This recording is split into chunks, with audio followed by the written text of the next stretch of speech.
Hola, mi nombre es Arturo Vázquez, yo soy un Customer Solutions Engineer con Google.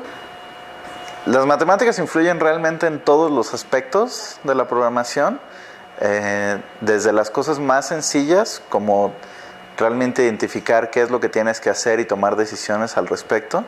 Digo, al final del día las computadoras son máquinas que solo ejecutan instrucciones y entonces tienes que darles cómo reaccionar ante diversas entradas, y eso se trata de programar. Entonces esa es como toda la parte lógica y más obvia, pero en la parte de ciencias de la computación hay un área muy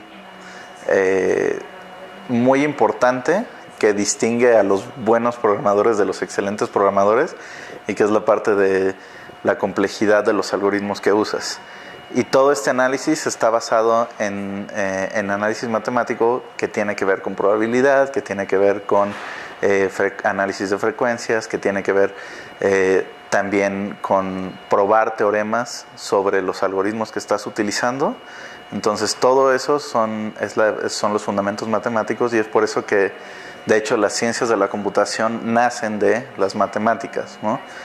Si bien hoy en día son una cuestión que se podría percibir separada, yo creo que están muy relacionadas. Entonces definitivamente si quieres tener buenas bases de programación, tienes que entender la parte de matemáticas. Ok, las tablas de verdad para lo que nos sirven es para saber cuál es el resultado de aplicar una operación lógica a ciertas variables, ¿no? Entonces, por ejemplo, una operación lógica es la negación.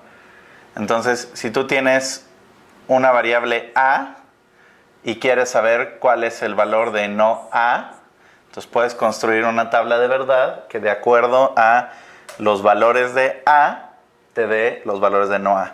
En este caso a puede ser verdadero o falso, y entonces en el caso de que a sea verdadero, no a va a ser falso. Y en el caso de que a sea falso, no a va a ser verdadero.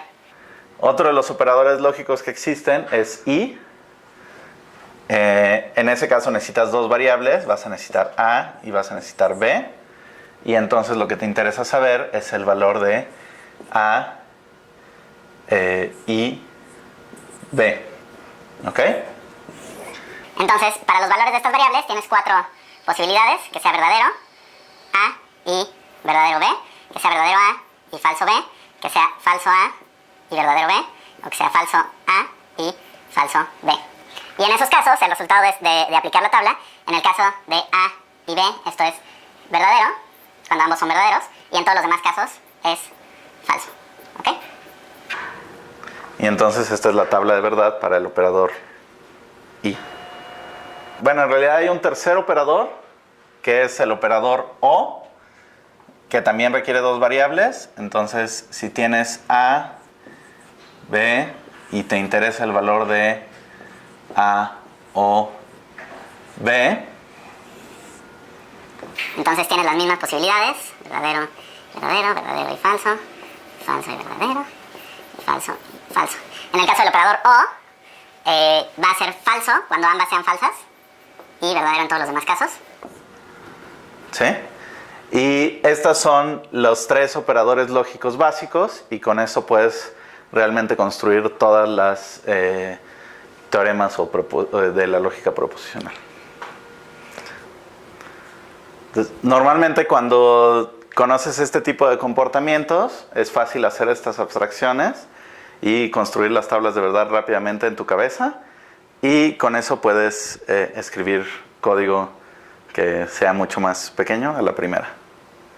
Sí, yo creo que algo que es importante que los jóvenes entiendan es que no es una cuestión tanto de talento, sino como algo que tienes que practicar y trabajar todo el tiempo, ¿no? O sea, los conceptos realmente son sencillos, pero cuando